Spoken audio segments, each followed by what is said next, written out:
Peygamber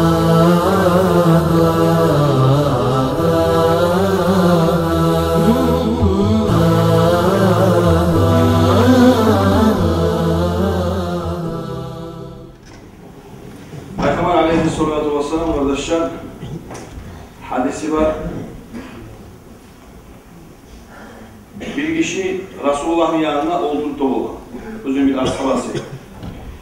Ağlanan bir kişi ötüp arayan zamanlar Resulullah sallallahu aleyhi ve sellem ayetinden şu dinin olduğunu adamla "Ma ra'yuka bihâlâ?" Şu kişi ne çık adamdır senin yanında? Ne çık öyle işitsen değil mi? Bu şeyde Allah'ım şu adam sili adam. Gidip bana adam.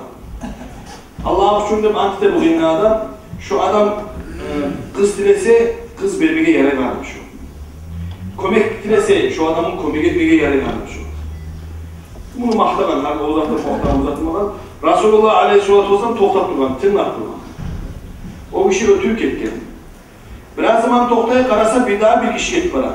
Şu ketip baraydı başka kişi. Resulullah aleyhissalatu vesselam qeydin adamla "Ma ra'yuka fi hada?" Buğa ne oylaşırsan? Peygamber aleyhissalatu ya Resulullah, "Hada racul min fuqara'l muslimin." Bu aytkan Müslümanların fakirlerinden bu. Bu kız dilesi berbisi yaxşı şu var. Komik dilesi, komik etmesi yaxşı.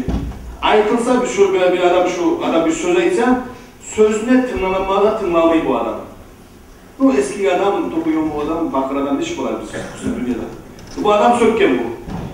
Peygamber aleyhissalatu vesselam o zaman aytkan "Hada hayrun min mil'il ardı misle hada." Şöyle birinci maqtağandan nese de aytkan. Resulullah aleyhissalatu vesselam aytkan. Şu ikincisi şolanı salı dünya tolğandan yaxşı şu saatte sökkenliği bayt değil Resulullah aleyhissalatu vesselam. Onun manası arkadaşlar, insan arı biyinse, arı maşına eylese, halklarında avru olsa, tukumumlu olsa, kuvvetli olsa, ondan manası Allah yanında o adam sili değil.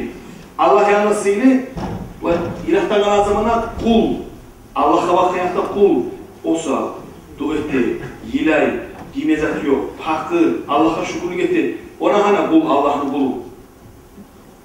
Öktemlik, bazı baylık, bazı Allah'ınki kardeşler. Onun için insan ne?